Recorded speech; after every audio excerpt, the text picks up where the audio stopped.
Questions करते हैं। First law of thermodynamics तो हो गया फिनिश, ठीक है। अब इस पे क्वेश्चन मान लेते हैं। क्वेश्चन नंबर फर्स्ट ये करते हैं, मान लो आपके पास में एक साइक्लिक प्रोसेस है। साइक्लिक प्रोसेस कौन सा? मतलब जो कंप्लीट साइकिल में रिवर्स हो जाए। P से रवाना हुए Q, फिर R, फिर S, फिर वापस P, ऐसे आ गए। ये एक साइक्लिक प्रोसेस है, राइट। मान लेते हैं इनिशियल प्रेशर आपका 100 किलो पास्कल है और ये मान लेते हैं 200 किलो पास्कल है, राइट। यहां मान लेते हैं 100 सीसी है और ये हो जाएगा 300 सीसी मान लो। इसने कहा work done by the system बताओ, by the system in joule, ये बताओ कितना हो जाएगा, ठीक है। जस्ट इमेजिन ऐसा कोई क्वेश्चन आ गया। और चलो एक कंपैरिजन पे और क्वेश्चन आ जाए अगर, तो उसको और कैसे करेंगे, सेकंड क्वेश्चन और देख लेते हैं साथ साथ में। मान लो देखो डायग्रामेटिक क्वेश्चन आएगा ना, वो बहुत इजी होगा।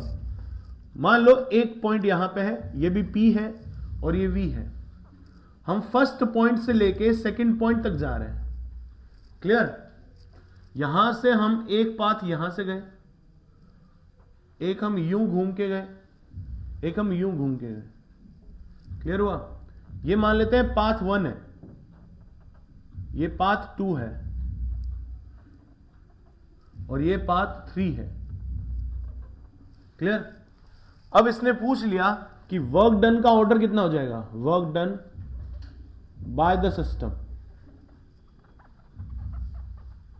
इन डिक्रीजिंग ऑर्डर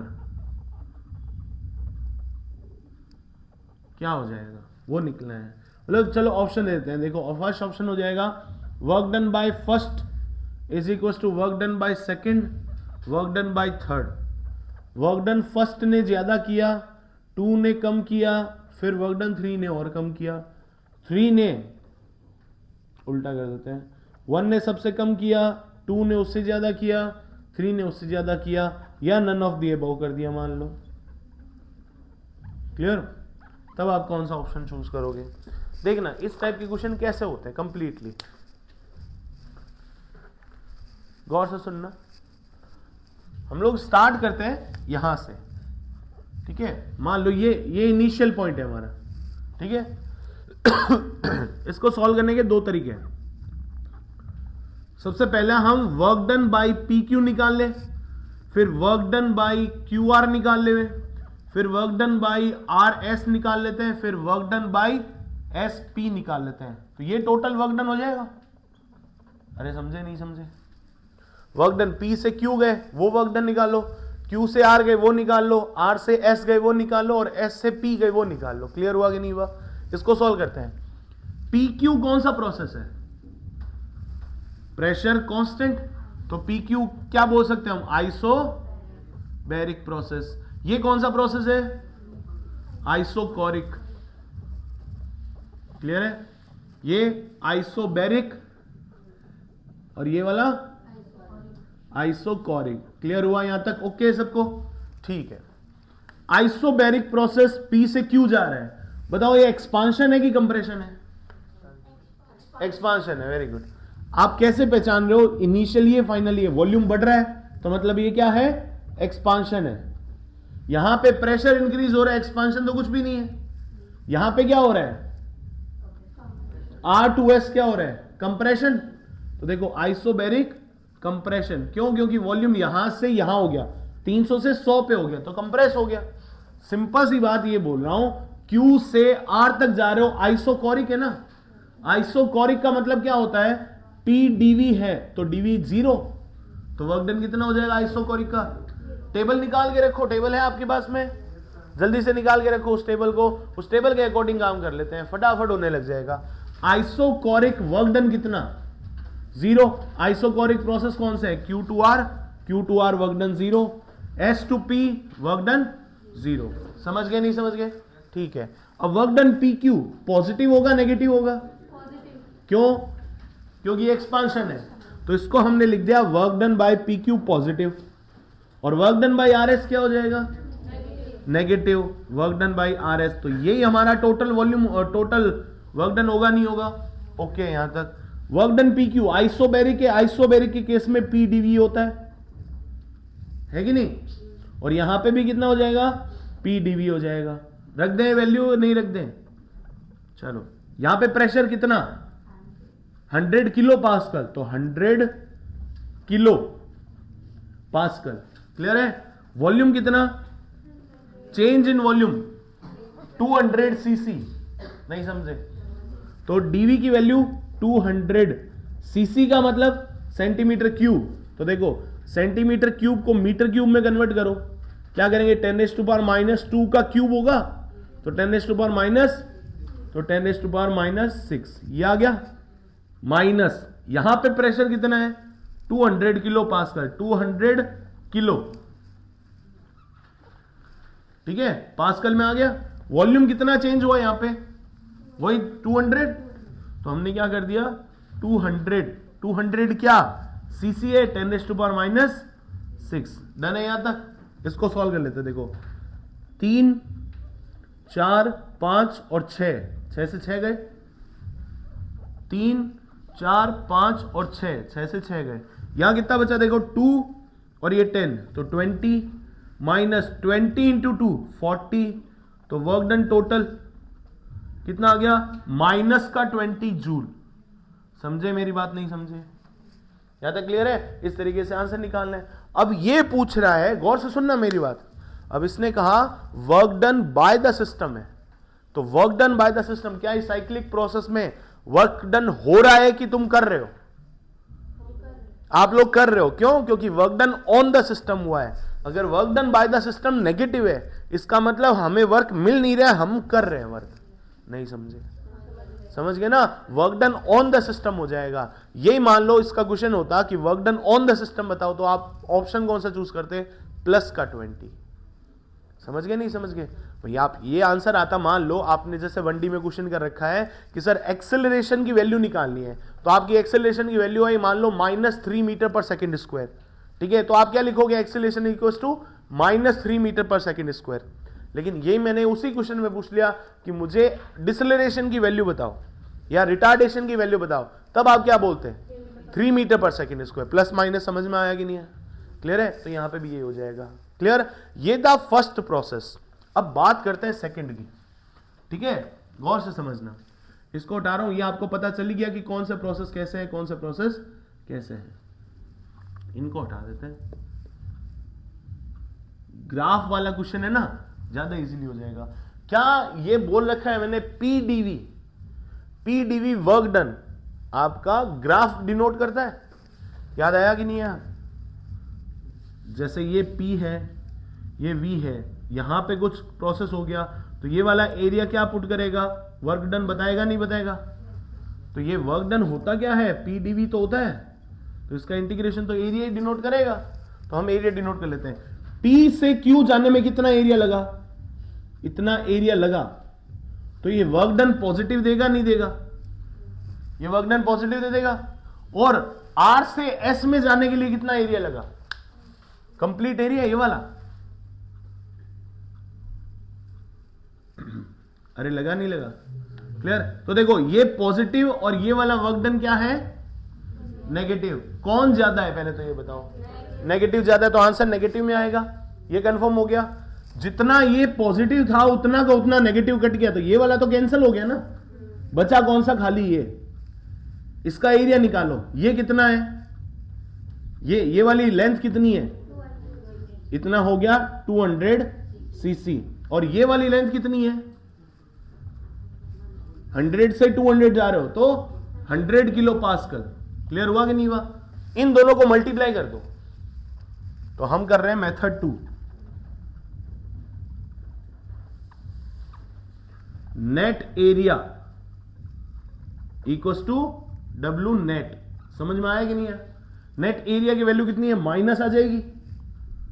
क्लियर हुआ? माइनस आ जाएगी। माइनस कितना? 200 और 100, तो 200 सीसी इंटू कितना पास्कल? 100 kilo pascal. क्लियर हुआ? तो 3 4 5 और 6, तो ये 6 से 6 गए, बचे कितने? -20 जूल। डन है कि नहीं? सीधा आंसर आ गया। क्लियर और नॉट क्लियर है? तो बताओ अब निकाल पाओगे नहीं निकाल पाओगे? इजी है। एक और चीज सिखा देता हूं यहां से। मुझे एक बात बताओ, ये जो आपने बनाया यहां से P Q R और S, ठीक है, कैसे जा रहे हैं हम? ये साइकिल कैसे जा रहा है? Anti clockwise. Very good. Cycle जा रहा है एंटी क्लॉकवाइज। क्लियर? तो इसका वर्क डन नेट कितना आ जाएगा? नेगेटिव आ जाएगा। क्लियर हुआ कि नहीं हुआ? जस्ट इमेजिन अगर ये जो साइकिल था ये पॉजिटिव साइकिल होता, मतलब क्लॉकवाइज होता, तो आप ऐसे जाते, मान लो ऐसे, जस्ट देखना, P Q R S ऐसे जाते, तो P से Q, R से S एक्सपांशन की कंप्रेशन, एक्सपांशन। अगर एक्सपांशन हो रहा है तो ये वाला एरिया पॉजिटिव, जो अभी नेगेटिव है वो क्या होता? पॉजिटिव। और फिर यहां से यहां तक जा रहे होते, S से P जा रहे होते, तो ये क्या हो रहा है? कंप्रेशन। तो ये वाला इसके नीचे वाला एरिया नेगेटिव।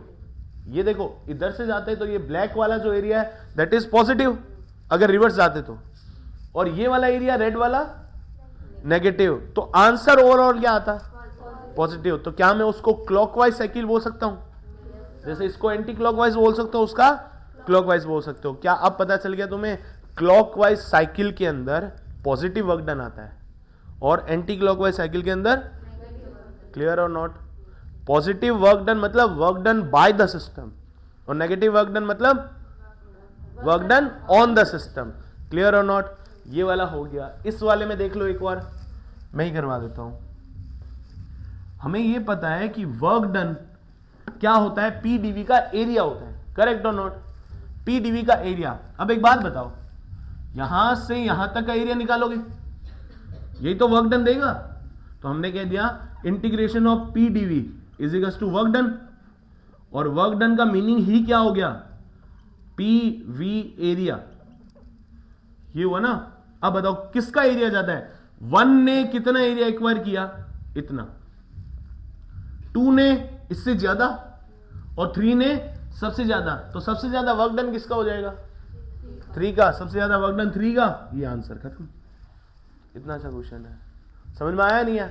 कौन एरिया सबसे ज्यादा घेर रहा है?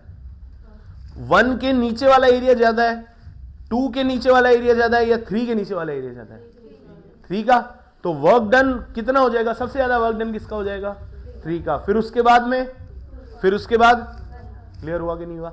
याद आया तुम्हें? एक ऑर्डर और लिखा था हमने, आइसोथर्मल, एडियाबैटिक और पॉलीट्रॉपिक प्रोसेस। किसका वर्क डन ज्यादा होता है? कैसे पहचानते थे?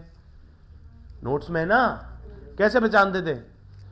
अंडर एरिया निकाल के। उसका ऑर्डर भी तुम्हें पता है, वो भी कैसे किया था? कुछ इसी तरीके से किया था। बस ये 2 क्वेश्चन हो गए। इस टाइप के क्वेश्चन कर सकते हो। अब देखो ये वाले ग्राफ के क्वेश्चन आ गए, कर सकते हैं? तो फटाफट इनको नोट करो, फिर नेक्स्ट क्वेश्चन करते हैं। और अच्छे क्वेश्चन है।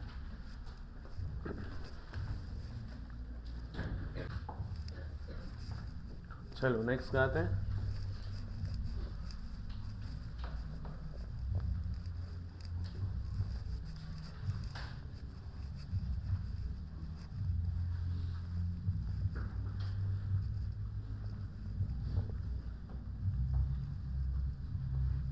अच्छा एक बात बताओ, question,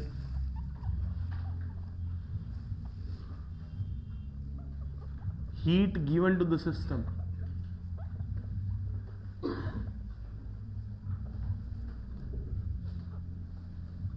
is 300 calories or work done by the system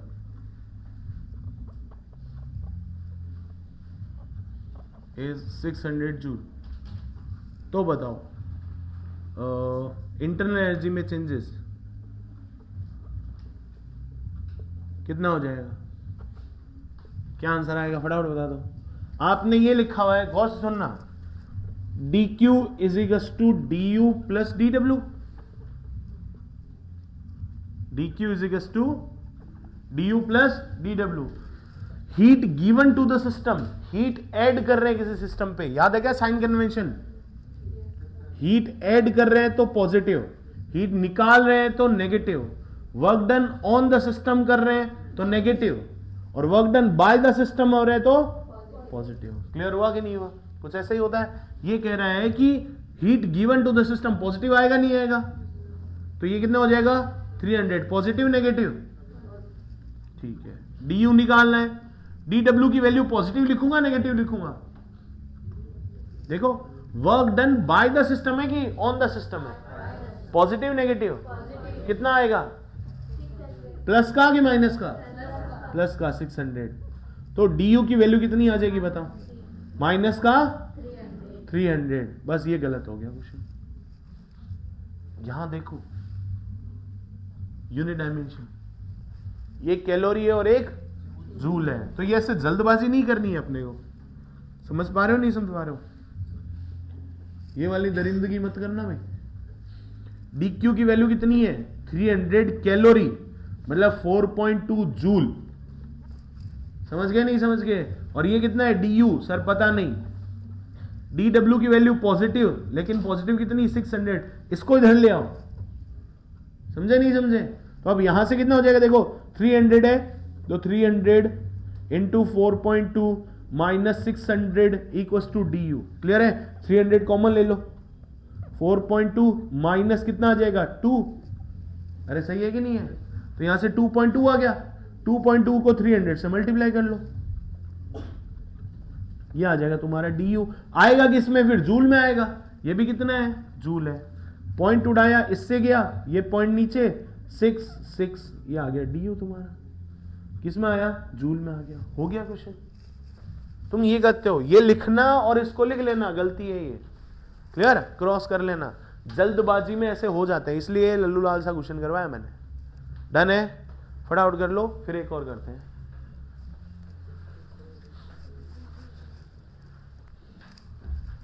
देखो गौर से,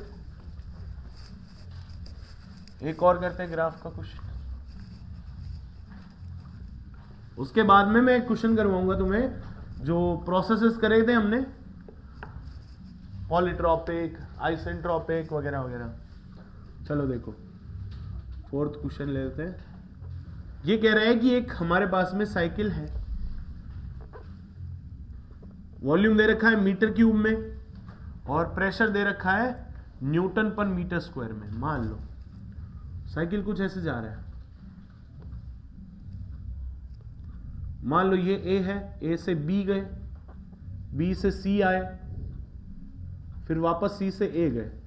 यहां पे मान लो 2 मीटर क्यूब है, और ये मान लेते हैं 1 मीटर क्यूब है, और ये वाला प्रेशर दे रखा है 10 किलो पास्कल, सॉरी 10 पास्कल लिख लेते हैं, यूनिट दे रखी है। ठीक है, आपको निकालना है वर्क डन। वर्क डन कौन सा? सी टू ए जा रहे हैं, वो वाला वर्क डन निकालना है। किस में निकालना है? जूल में निकालना है। ये तुम्हारा क्वेश्चन है, और गिवन क्या है?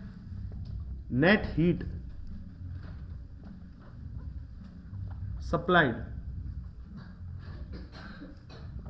टू द गैस या to the system is 5 joule दे रखा है। क्लियर हुआ कि नहीं हुआ? इस तरीके से क्वेश्चन दे रखा है। अब आप क्या करोगे? टोटल वर्क डन निकालोगे, तो टोटल वर्क डन का एरिया ये हो जाएगा क्या? नीचे साइड में? गलत।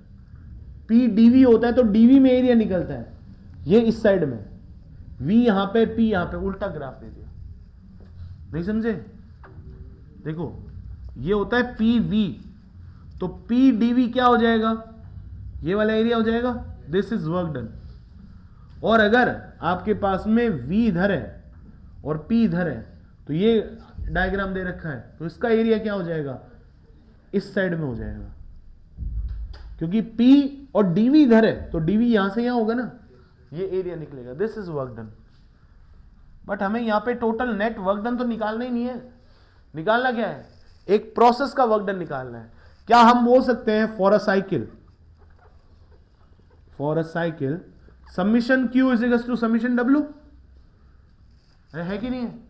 तो हम लिखेंगे Q नेट कितना हो जाएगा? वर्क डन नेट, और नेट वर्क डन कितना है? वर्क डन ए से बी में गए, बी से सी में गए, और सी से ए में गए। क्लियर हुआ? ध्यान दे, इधर हंसना बंद कर दे। और क्यू नेट कितना हो जाएगा, कितना दे रखा है 5 जूल। 5 जूल पॉजिटिव या नेगेटिव, पॉजिटिव। कैसे बता, heat supply to the system, heat add कर रहे हैं, तो यहां पे वर्क नेट कितना हो जाएगा 5 joule equal to work done by A B, work done by B C plus work done by C A से बी जा रहे हैं तो कौन सा प्रोसेस है, आइसोबैरिक प्रोसेस है, प्रेशर कांस्टेंट है ना। बी से सी जा रहे हैं, कौन सा है, आइसोकोरिक, तो आइसोकोरिक तो 0 हो जाता है, अरे है कि नहीं है। और इसके लिए क्या लिखते हो, पी डीवी, और ये क्या हो जाएगा work done by C to A, 5 आ गया। अब पी डीवी, यहां पे प्रेशर तो कितना है 10 है, वॉल्यूम कैसा है, यहां से यहां जा रहे हैं कि ऊपर से नीचे आ रहे हैं, ए से बी जा रहे हैं, तो एक्सपांशन हो रहा है कि कंप्रेशन हो रहा है, कितना हुआ डेल्टा वी, 2 में से 1 निकाल लो तो 1 बचा ना, तो ये प्लस का वर्क डन बाय सी ए, तो इसको सॉल्व किया, वर्क डन बाय सी ए की वैल्यू कितनी आ गई, माइनस का 5 जूल। समझे मेरी बात, नहीं समझे, आंसर हो जाएगा। तो work done on the system कितना हो गया, ये क्या कह रहा है, सी से ए जा रहे हैं तो नेगेटिव आएगा पॉजिटिव आएगा, नेगेटिव आएगा। क्लियर हुआ कि नहीं हुआ, इस तरीके से निकालना है। कंफ्यूज नहीं होना कि वी किस साइड दे रखा है पी, तो हम एरिया निकाल दे, एरिया से नहीं होगा क्वेश्चन, ये हर क्वेश्चन एरिया से हो जरूरी। क्लियर है, नोट करो फटाफट इसको।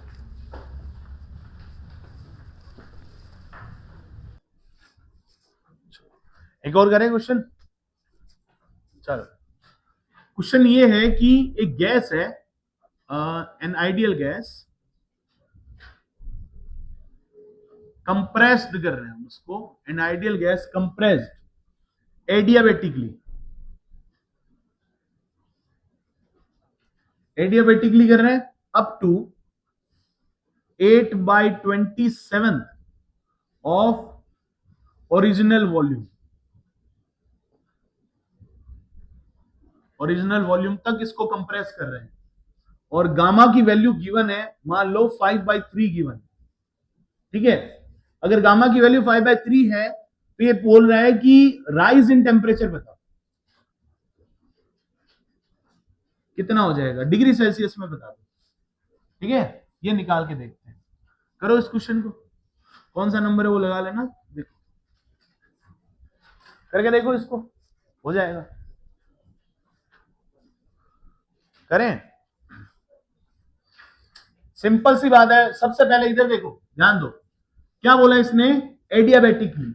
एडियाबेटिकली का मतलब क्या होता है, पीवी की power gamma is equal to constant, या पीवी की power N is equal to constant, ऐसे ही होता है।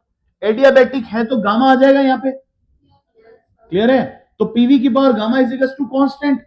अगर ये हमें पता है कि इस टाइप का कंप्रेशन हो रहा है, तो क्या हम ये नहीं लिख सकते, गौर से देखना, T2/T1 equal to P2/P1 power gamma -1/V1/V2 power gamma -1। Clear और नॉट।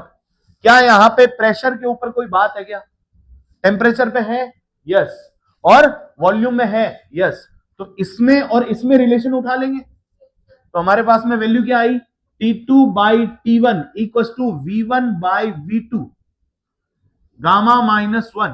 क्लियर हुआ। इसको हमने कर दिया 5/3 -1, 5/3 -1 कितना होता है 2/3। अब देखो ये तो हो गया 2/3, यहां तक तो समझ में आता है, T2/T1 ये हो गया, क्लियर। और इसने इनिशियल टेम्परेचर कितना दे रखा है, इनिशियल टेम्परेचर मान लेते हैं that is 27 degree Celsius. Clear और नॉट, ठीक है भाई। T2/T1 की वैल्यू निकाल लेते हैं। अब बताओ, ये कह रहा है up to 8/27 of initial volume, मतलब V फाइनल कितना है 8/27 ऑफ V इनिशियल है ना, ओरिजिनल वॉल्यूम, तो ये तो हो गया V2, ये हो गया। तो V2/V1 की वैल्यू आ गई 8/27, तो मैं यहां पे क्या लिखूं 27/8 लिखूंगा, नहीं लिखूंगा भाई, ये V2/V1 है, हमें तो V1/V2 लिखना है, नहीं समझे, समझ गए। अब ये 27/8 को और क्या लिखा जा सकता है, 3/2 पावर 3, चेक करो, 3 की पावर 3 27, 2 की पावर 3 8 हो गया, और इधर क्या आ गया 2/3, तो 3 से 3 मर गया। अब बचा गया यहाँ पे 3 का स्क्वायर करो 9, इसका स्क्वायर करो 4, ये कितना है T2/T1, T1 की वैल्यू कितनी है, नहीं नहीं 300, क्यों, क्योंकि टेम्परेचर एब्सोल्यूट है, किसमें रखना पड़ेगा, केल्विन में, तो T1 को उड़ाओ और यहां पे क्या रखो 300 केल्विन। अब 300 डिवाइड हो जाएगा, इसको डिवाइड करो तो 2 से गया 150, 2 से गया 75, 75 इंटू 9, तो T2 की वैल्यू कितनी आ गई 9 इंटू 75, किस में आएगी, केल्विन में आएगी। समझे नहीं समझे, ये फाइनल आंसर आ गया। गौर से सुनना मेरी बात, इसने पूछा है rise in temperature, rise in temperature का मतलब कितना होता है, कितना टेम्परेचर बढ़ा, तो T2 माइनस T1 निकालना है ना, नहीं समझे, तो T2 माइनस T1 निकालना है, राइज इन टेम्परेचर ये है, तो T2 की वैल्यू कितनी आई 9 इंटू 75 माइनस T1 की वैल्यू कितनी है 27, 300, तो यहां से 75 कॉमन ले लो, अंदर क्या बचा 9 माइनस 75, इसमें से निकालो कितना चले जाएगा 300 और 75 कितना होता है, वाह वेरी गुड। यहां से कॉमन लिखे या फिर इसको कन्वर्ट कर लो यार, तुम इतनी सी कैलकुलेशन नहीं कर रहे हो क्या, हाँ जो भी आएगा आंसर T2 माइनस T1 की वैल्यू आ जाएगी, नहीं आ जाएगी, क्या मैं ये बोल रहा हूं ये वाली वैल्यू केल्विन में आएगी, और आंसर किस में पूछा है, तो -273 करना पड़ेगा क्या, नहीं करना पड़ेगा, ये राइज इन टेम्परेचर है, डेल्टा टी है, वो डिग्री सेल्सियस और केल्विन में सेम होता है, नहीं समझे अभी भी, ये गलती होने के चांसेस है। मैंने बोला तुम्हारा टेम्परेचर है 27, मेरा टेम्परेचर है 127, अपना 127 डिग्री सेल्सियस, और तुम्हारा है 27 डिग्री सेल्सियस, बताओ कितना फर्क है अपने दोनों में, 100 क्या केल्विन।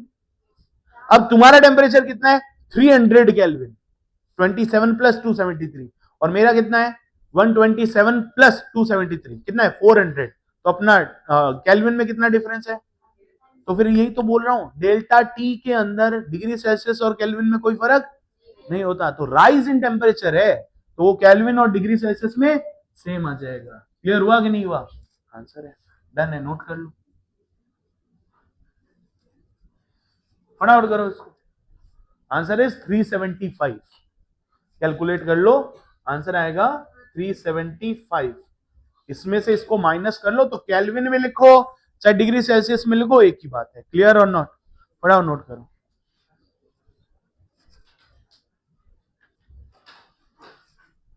ये ओके क्वेश्चन, ये हटा रहा हूं, अब एक और क्वेश्चन करो,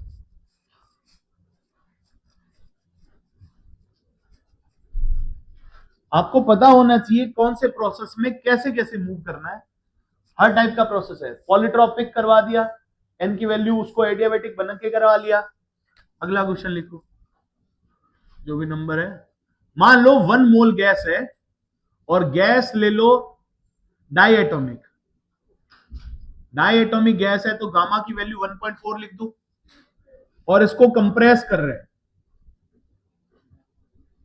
कैसे कर रहे हैं, एडियाबेटिकली कर रहे हैं, अगर एडियाबेटिकली गैस को कंप्रेस कर दिया तो इसका टेम्परेचर इंक्रीज हो जाएगा, टेम्परेचर राइज कर जाएगा 27 degree Celsius to 35 degree Celsius तक कर लो, ये क्या था इनिशियल, और ये हो जाएगा फाइनल टेम्परेचर, क्लियर है। तो मुझे बताओ चेंज इन इंटरनल एनर्जी कितना हो जाएगा,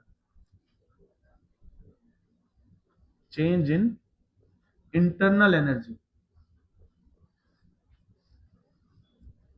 जूल में चाहिए, कितना हो जाएगा, क्या करोगे, सबसे पहले एक चीज देखो दिमाग में रखो, इंटरनल एनर्जी की बात हो रही है, टेम्परेचर की बात हो रही है, या वर्क की बात हो रही है, फर्स्ट लॉ तो दिमाग में आने ही आना चाहिए।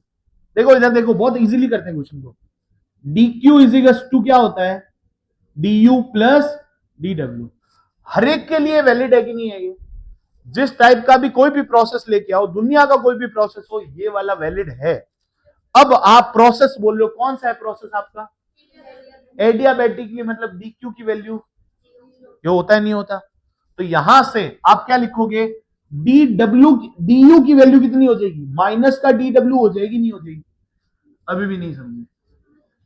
डी डब्ल्यू की वैल्यू कितनी हो जाएगी, ओ सॉरी डी यू की वैल्यू कितनी हो जाएगी, माइनस का डी डब्ल्यू। क्लियर हुआ कि नहीं हुआ, ये तो माइनस इधर उधर का आया है, नहीं समझे। क्लियर है, वर्क डन खुद कितना है, नेगेटिव के पॉजिटिव, कैसे पता चला, नेगेटिव के पॉजिटिव, वेरी गुड, कंप्रेशन हो रहा है तो सर नेगेटिव। क्लियर हुआ कि नहीं हुआ, हम कंप्रेस कर रहे हैं, work done by the system की work done on the system, on the system, तो सिस्टम क्या हो जाएगा, नेगेटिव वर्क डन देगा, नहीं समझे। तो ये आंसर तो डी यू क्या आ जाएगा, पॉजिटिव आएगा नहीं आएगा, नहीं समझे, समझ गए। तो यहां पे माइनस का डी डब्ल्यू हो जाएगा हिसाब से, तो वर्क डन, तो ये माइनस माइनस प्लस हो गया, तो क्या बचेगा, डी यू आना किसमें चाहिए, पॉजिटिव आना चाहिए। तो आप वर्क डन की वैल्यू निकाल दो, वर्क डन कंप्रेशन के लिए निकाल लो, या इसको माइनस लिख देते हैं तो ये कंप्रेशन हो जाएगा, कंप्रेशन का वर्क निकाल दिया वही तो तुम्हारा डी डब्ल्यू हो जाएगा, डी यू हो जाएगा। और वर्क डन एडियाबेटिक के लिए हम क्या लिखते हैं, P1V1 minus P2V2 upon gamma minus 1। अब कंप्रेशन है तो माइनस लग जाएगा, तो यहां पे क्या आ जाएगा, 1 माइनस गामा आ जाएगा। कुल मिला के इसकी वैल्यू क्या निकालनी है हमें, पॉजिटिव निकालनी है। क्लियर हुआ, अब इसको और सॉल्व करते हैं, इसको और सॉल्व किया, ये तो मेथड 1 हो गया ना अपना, 2-3 मेथड से सॉल्व कर सकते हो, ये मेथड 1 हो गया, P1V1 माइनस P2V2, तो नीचे तो आ जाएगा 0.4, समझे नहीं समझे। पीवी इजिकल्स टू क्या होता है, एनआरटी, क्योंकि इसने आइडियल गैस बोला है, तो पीवी इजिकल्स टू एनआरटी, ये हो जाएगा nRT1 माइनस nRT2। क्लियर है, 1 मोल है तो n हटा दू, R कॉमन ले लू तो टेम्परेचर डिफरेंस आ जाएगा, तो R कॉमन ले लिया 0.4, ये हो गया टेम्परेचर डिफरेंस कितना है, 27 से 35 तक जा रहे हैं, तो कितना हो गया, 5 ये 3 ये 8 हो गया, पॉइंट उड़ाया 0, 4 से काटा कितनी बार कटेगा, 20, तो आंसर कितना आया, डी की वैल्यू कितनी आ गई, 20 आर आ गई, आर की वैल्यू कितनी होती है 8.314, तो 20 इंटू क्या कर दोगे 8.314, तो ये आंसर किस में आएगा, जूल में आएगा कि नहीं आएगा। इसकी यूनिट कितनी होती है, जूल पर मोल केल्विन होता है, मोल हमने 1 ले लिया, केल्विन में टेम्परेचर आ गया, जूल की वैल्यू हो जाएगी, नहीं समझे, समझ गए। तो डी की वैल्यू कितनी आ जाएगी, पॉइंट उड़ा लो, 8.3 ले लो कोई बात नहीं, इससे ये पॉइंट उड़ गया, 2 से मल्टीप्लाई कर लो, 168 जूल आ जाएगा, क्या 166 आएगा, जाग रहे हो, ठीक है, क्लियर है यहां तक। अब कोई कहता है सर मेथड 2 करते हैं, सर आपको यह पता है कि इंटरनल एनर्जी में चेंज निकालना है, इंटरनल एनर्जी अपने आप में सिर्फ और सिर्फ किस पे डिपेंड करती है,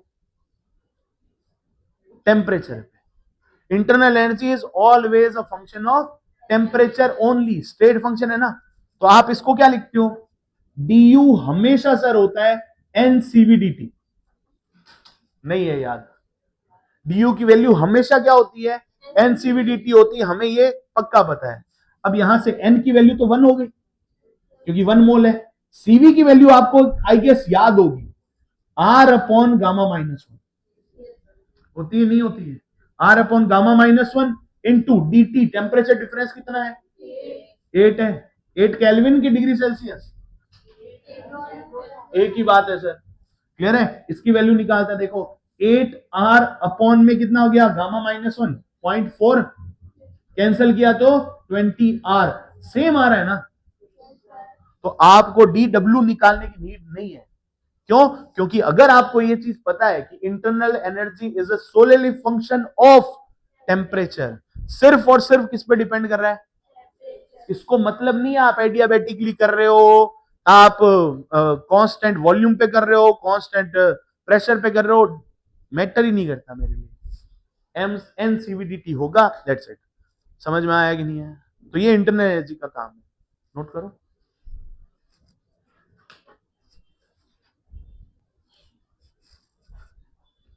एक और करते हैं क्वेश्चन,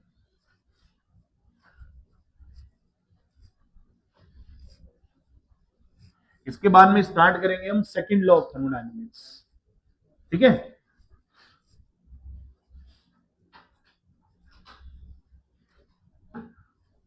क्वेश्चन लिखते हैं। मान लेते हैं कि n इक्वल टू 1 मोल है, गैस है तुम्हारी, आइडियल गैस में गैस को कैसे ले रहे हैं हम, मोनो एटॉमिक, मतलब गामा की वैल्यू पहले से डिफाइंड है 1.4 है। क्लियर है कि नहीं है?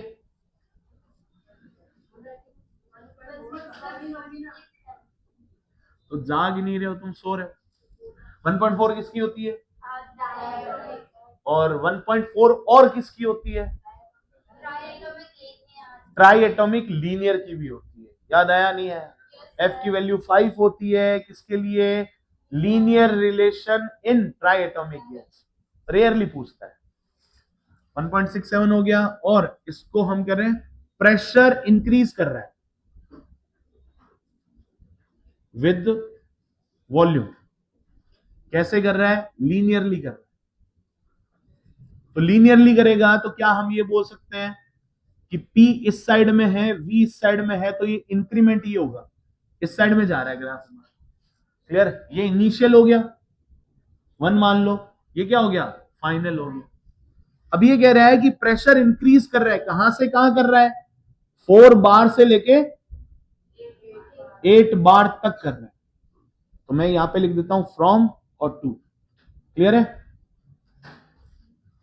यहां पे वॉल्यूम भी इंक्रीज कर रहा है 0.2 मीटर क्यूब से लेके 5 मीटर क्यूब तक। क्लियर है कि नहीं है? यहां लिख, ओके। अब तो इसको क्या लिख सकते हो आप, P1, और इसको क्या लिख सकते हो, ये कौन हो गया, और ये कौन हो गया। क्लियर है? तो यहां की वैल्यू कितनी आ गई, 0.2, यहां की वैल्यू कितनी आ गई, 5, ये मीटर क्यूब में हो गया। और अगर हम इसकी बात कर रहे हैं तो ये हो गया पास्कल में। ठीक है, पास्कल में इसकी वैल्यू कितनी है, यहां पे 8 बार, तो 8 इंटू 10⁵ पास्कल, और यहां पे इसकी वैल्यू कितनी है, अरे क्लियर हुआ कि नहीं हुआ? अब क्वेश्चन क्या पूछ रहा है, क्वेश्चन फर्स्ट पूछ रहा है वर्क डन बाय गैस कितना हो जाएगा, जूल में निकाल रहे हैं। दूसरा, इंटरनल एनर्जी कितनी हो जाएगी, जूल में निकालना है, चेंज इन इंटरनल एनर्जी। तीसरा, हीट सप्लाइड टोटल कितनी हो जाएगी, ये भी जूल में निकालना है। लास्ट एक और क्वेश्चन पूछ लेते हैं, इसकी मोलर हीट कैपेसिटी कितनी हो जाएगी, मोलर स्पेसिफिक हीट कितनी हो जाएगी, ये निकाल लो। तो मतलब सी की वैल्यू निकालनी है, वो भी किसके लिए, स्पेसिफिक हीट किसमें, जूल पर मोल केल्विन में, ये निकालनी है। कैसे करोगे इस क्वेश्चन को, फटाफट करके देखो, एक बार ट्राई करो, देखते हैं कौन करता है। देखो गौर से, वर्क डन बाय गैस निकालना है, यूनिट्स याद रखना। हमें एक चीज पता है, यहां से इन 3 क्वेश्चन से एक चीज पता लग गई हमें कि सर अगर डी क्यू की वैल्यू चाहिए तो डी यू निकालना पड़ेगा और डी डब्ल्यू निकालना पड़ेगा। अगर डी यू आ गया, डी डब्ल्यू आ गया, तो फर्स्ट का आंसर मिल गया। डी यू हम ऐसे ही निकाल लेंगे क्योंकि एनसीवीडीटी होता है, हमें परवाह नहीं है, ये भी निकल जाएगा। इन दोनों को ऐड कर दोगे तो डी क्यू निकल जाएगा। 3 क्वेश्चन हो गए तुम्हारे, और डी क्यू को हम क्या लिख देंगे, एनसीडीटी लिख देंगे। मोलर कैपेसिटी पूछा है ना, M into S into delta T होता है, M S delta T. DQ की वैल्यू एम नहीं लिखना है, यहाँ पे एन लिखना है क्योंकि मोलर निकालना है, तो एन की वैल्यू 1 है, तो सी डी टी, तो डी से डिवाइड कर देंगे क्यू को, तो क्या आ जाएगा, सी आ जाएगा। वैसे ही आंसर हो गया। क्लियर है? अब इस क्वेश्चन को करते हैं। अब डी डब्ल्यू निकालना है, क्या हमें पीवी ग्राफ दे रखा है क्या, पीवी ग्राफ का एरिया वर्क डन डिफाइन करता है, नहीं करता, वर्क डन डिफाइन कर रहा है, तो पीवी ग्राफ का एरिया निकाल लेता है। ये देखो, यही तो एरिया हुआ ना टोटल, ये वाला एरिया निकालना है। इस एरिया को दो भागों में तोड़ दिया, ये हो गया फर्स्ट, ये हो गया सेकंड। क्लियर हुआ कि नहीं हुआ? तो मैं ये बोल सकता हूं यहां पे टोटल वर्क डन कितना होना चाहिए? एरिया 1 प्लस एरिया 2, पीवी का ग्राफ का एरिया होगा, तो वर्क डन नेट कितना आ जाएगा तुम्हारा? एरिया 1 करो, ये कितना है? 0.3। देखो भाई रेक्टेंगल है ना, रेक्टेंगल है तो 0.3 मीटर क्यूब, और ये हाइट कितनी है? 4 इंटू 10⁻⁴। अरे क्लियर हुआ कि नहीं हुआ? ठीक है। प्लस ये वाला क्या है? ट्रायंगल है। ट्रायंगल का एरिया कितना होता है? Half base into height. Half base कितना है? 0.3 मीटर क्यूब है। हाइट कितनी है? ये 8 में से 4 चला गया, 4 इंटू 10⁻⁵। क्लियर हुआ कि नहीं हुआ?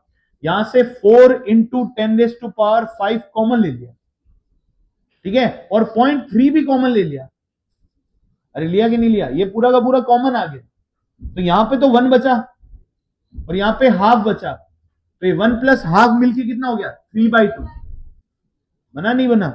इसको लिख दिया हमने 3/2। 2 से ये गया 2 टाइम्स, अरे गया नहीं गया? तो 3 इंटू 3 0.9, 0.9 इंटू 2 1.8, तो क्या आंसर है? 1.8 10⁵ जूल। समझ में आया कि नहीं है? तो 10⁻⁷ कैसे आया? क्लियर हो गया? कुछ ना कुछ गलती कर दी होगी। तो वर्क डन तो हमारा आ गया बेटा। दूसरा हम फाइंड करते हैं इंटरनल एनर्जी। इंटरनल एनर्जी को हम क्या लिखते हैं? डी यू इजिकल्स टू क्या होता है? एन सीवी डी टी होता है। होता है नहीं होता?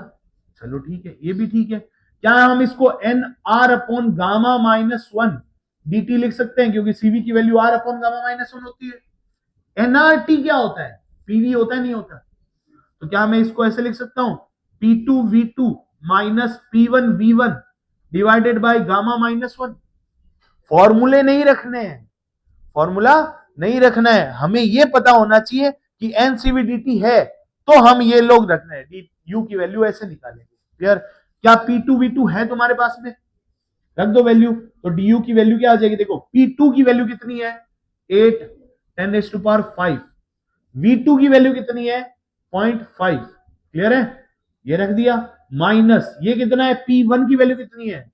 4 10⁵, और V1 की वैल्यू कितनी है?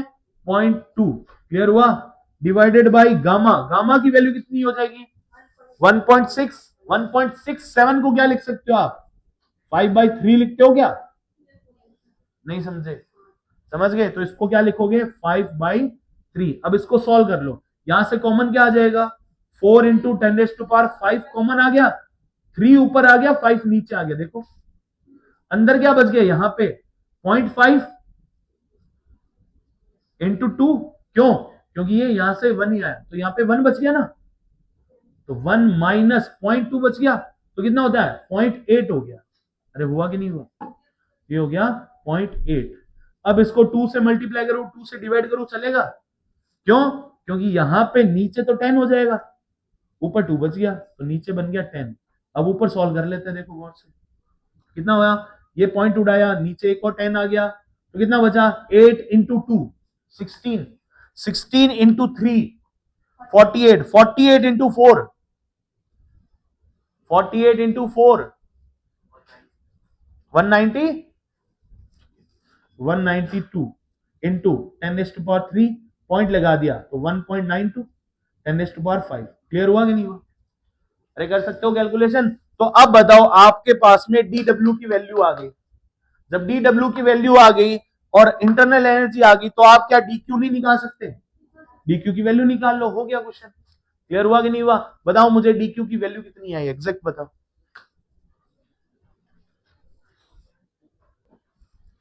ये लो, ये सॉल्व हो गया, ठीक है, ये हटा देते हैं सॉल्यूशन। ये लो, ये सॉल्व हो गया, बता दिया मैंने। डी यू की वैल्यू कितनी आ जाएगी ऐसे करके? कैलकुलेशन तो तुम कर सकते हो ना, इसलिए मैंने कैलकुलेशन को स्किप कर दिया है। 4.8 10⁵ जूल आ गई।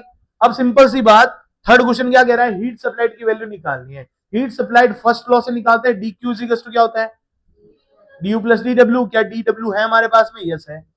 डी यू है हमारे पास में? यस है। दोनों को ऐड कर दिया, क्या आंसर आ गया? 6.6 10⁵ जूल। ये हमारा नेट हीट सप्लाइड हो गया। क्या तीनों क्वेश्चन हो गए? यस। फोर्थ क्वेश्चन की वैल्यू निकाल रहे हैं, मोलर स्पेसिफिक हीट निकालनी है। मोलर स्पेसिफिक हीट कैसे निकालते हो? क्या डीक्यू की वैल्यू है तुम्हारे पास में? अब है तो कितनी होगी? 6.6 10⁵ डिवाइडेड बाय सी आ जाएगा, सी पड़ा है देखो, एन की वैल्यू तो 1 होगी क्योंकि एन 1 मोल दे रखा है, बचा कौन? सी निकालना है, तो टेम्परेचर नीचे आएगा, तो T2 माइनस T1 होना चाहिए, नहीं होना चाहिए? तो मैंने क्या कर दिया, T2 माइनस T1 लिख दिया। क्लियर है? अब हमें टेम्परेचर की वैल्यू नहीं पता। अगर टेम्परेचर की वैल्यू नहीं पता तो क्या आप इसके अंदर R की वैल्यू मल्टीप्लाई और डिवाइड कर दोगे, चलेगा? कोई फर्क पड़ा क्या? R इंटू T2 कितना हो जाएगा? R इंटू T2 देखो, ऊपर R पड़ा है, 6.6 पड़ा है, 10⁵ पड़ा है, ऊपर की तो वैल्यू निकल जाएगी। R इंटू T2 कितना होता है? P2V2 minus P1V1। नहीं समझे? समझ गए ना? यहां पे क्या हो जाएगा? R और ये RT, NRT इक्वल टू क्या होता है? PV होता है। तो ये फाइनल है, तो P2V2 माइनस इनिशियल P1V1। अरे आई कि नहीं आई वैल्यू? और ये P2V2 माइनस P1V1 आप निकाल चुके हो यहां से। तो देखो अपर वैल्यू ये पड़ी, एज इट इज लिख दो, यहां पे ये लिख दी और आर की वैल्यू इधर लगा दी, तो इसकी वैल्यू निकल जाएगी। तो क्या आप यहां से सी की वैल्यू निकाल सकते हो? हो जाएगा। चलो फटाफट नोट कर लो, फिर अब स्टार्ट करते हैं अपना अगला टॉपिक। क्या होगा? Second law of thermodynamics. Second law of thermodynamics क्या होगा? आपका जो फर्स्ट लॉ के अंदर, फर्स्ट लॉ ऑफ थर्मोडायनेमिक्स के जो लिमिटेशंस लिखे थे, लिमिटेशंस क्या क्या है फर्स्ट लॉ के? एक तो ये डायरेक्शन नहीं बता रहा कि किस डायरेक्शन में हमें मूव करना है। दूसरी बात, ये क्वालिटी नहीं बता रहा कि हमें क्वांटिटेटिव लॉ की तरह काम करना है कि क्वालिटेटिव लॉ करना है। मान लो, सुनो गौर से, मान लो आपको यहां से जयपुर जाना है, क्लियर? बाइक में जाना है, क्लियर? आपने दो टाइप के पेट्रोल सुने होंगे, एक होता है 990 और एक होता है 995। डेंसिटी पे डिपेंड करता है, क्वालिटी ऑफ, और 20% एथेनॉल है, 10% एथेनॉल है, उसके ऊपर एक्स्ट्रा माइलेज, एक्स्ट्रा पावर वाला जो पेट्रोल आता है, सुना है नाम? थोड़ा महंगा आता है, क्लियर है? कैसे काम करते हैं वो लोग?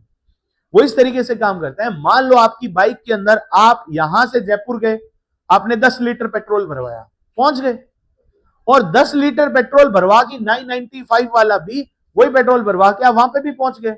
सेम टाइम है, सेम डिस्टेंस है, कोई चेंजेस नहीं है, लेकिन ओवर द टाइम जिसमें आपने लो क्वालिटी का पेट्रोल डलवाया है, वो आपका जो इंजन है वो खराब होने की स्थिति में ज्यादा आ जाएगा।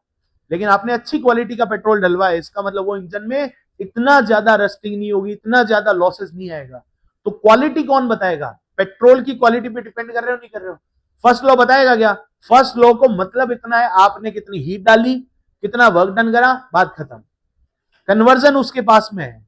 क्लियर हुआ कि नहीं हुआ? कितना कन्वर्ट हुआ ये बताया उसने? नहीं बताया, तो मतलब डायरेक्शनल नहीं बता रहा है वो। दूसरी बात, उसने क्वालिटी को डिफाइन नहीं किया। क्वालिटी कैसे डिफाइन करते हो आप? क्वालिटी डिफाइन करते हो एफिशिएंसी से। एफिशिएंसी क्या होती है? आउटपुट कितना मिला और हमने इनपुट कितना डाला, वो होती है एफिशिएंसी। वो बताएगा आपका सेकंड लॉ। क्लियर हुआ? तो ये सेकंड लॉ क्या है? फर्स्ट लॉ की जो लिमिटेशंस रहेगी उसको डिफाइन करने के लिए सेकंड लॉ आया। तो सेकंड लॉ का इंट्रोडक्शन ही क्या है? फर्स्ट लॉ की लिमिटेशंस है। क्लियर और नॉट? चलो पहले ये नोट कर लो, फिर हम स्टार्ट करेंगे second law of thermodynamics. Done है? ये फाइनल है। सेकंड लॉ ऑफ थर्मोडायनेमिक्स में ज्यादा बड़ा चैप्टर नहीं है, 2-1 घंटे का रहा है, क्लियर हो जाएगा। सेकंड लॉ खत्म, और सेकंड लॉ से बहुत कम क्वेश्चन आते हैं, लेकिन फिर भी बहुत इजी क्वेश्चन आते हैं। कार्नोट इंजन हो गया, हीट पंप हो गया, हीट इंजन हो गया, और रेफ्रिजरेटर हो गया। क्लियर हुआ? इन सब पे क्वेश्चन आएंगे, बहुत इजी सी क्वेश्चन है, इजीली कर पाओगे। क्लियर है? तब तक आप लोग डीपीपी 1 क्लियर कर लो थर्मो की, और डीपीपी 2 जब सेकंड लॉ खत्म हो जाए तब कर लेना। डन है? तब तक केटीजी की कंप्लीट डीपीपी निपट गई है तुम्हारी, वो भी डिस्कशन हो जाएगी। क्लियर? बड़ा नोट करो चलो इसको।